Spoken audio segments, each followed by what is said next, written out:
If you are thinking of selling, here is my list of common mistakes people often make when choosing an estate agent. Firstly, choosing an agent based on their fees. You get what you pay for.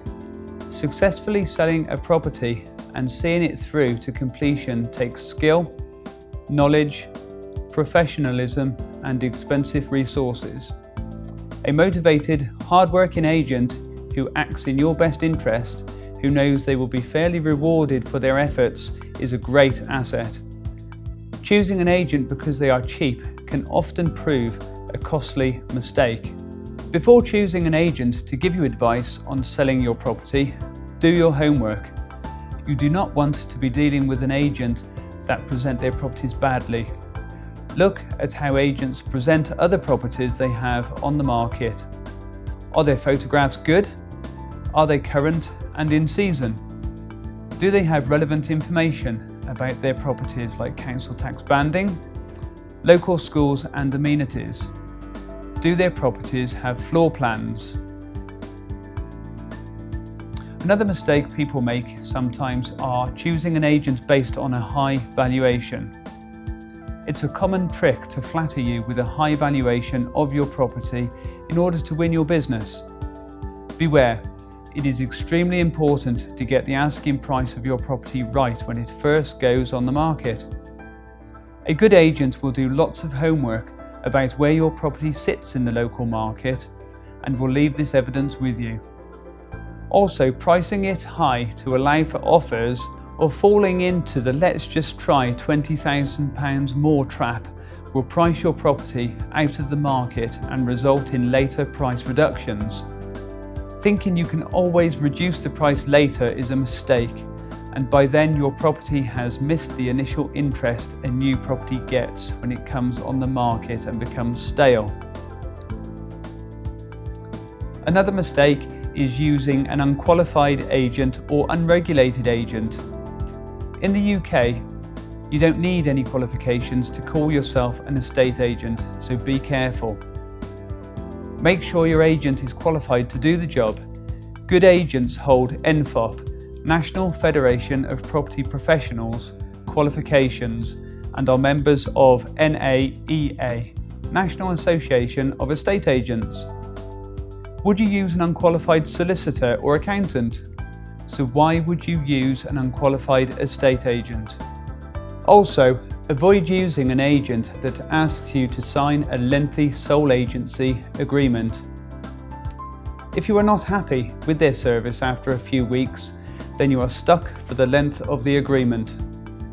A good agent will not ask you to sign for any period of time.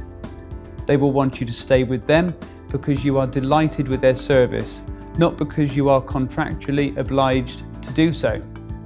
I would also avoid using an agent that doesn't accompany viewings. Seriously, an agent that gets you to do the viewings is getting you to do their job for them. Would you hire a gardener and cut the lawn yourself? Vendors are the worst people to show prospective purchasers over a property. It's an uncomfortable experience for the viewer, and they will only tell you what you want to hear for fear of upsetting you. A good agent will always accompany viewings and ask you not to be there. Whilst they cannot make somebody buy a property, they can create the best atmosphere and encourage objections, as there is no such thing as a perfect house, which they can then try and overcome.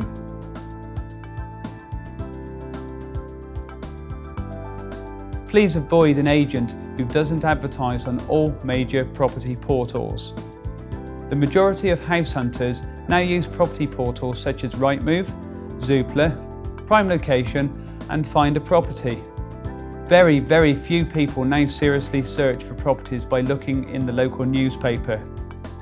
Your property needs to have the maximum exposure possible in order to create enough interest to effect a sale. Be aware of choosing an agent who only works office hours. Times have changed. With smartphones, easy access to email and Wi-Fi almost everywhere. A good agent is contactable when his clients need him, including in the evenings and at weekends. How easy is it to contact your agent? How quickly do they respond to inquiries? Do you have one point of contact who knows your property well? Also, choosing an agent that doesn't qualify applicants properly. Many agents allow prospective purchasers to register themselves on their mailing list through their own website or on property portals like Rightmove. A good agent understands how important it is to also talk to the prospective buyer and qualify their requirements correctly.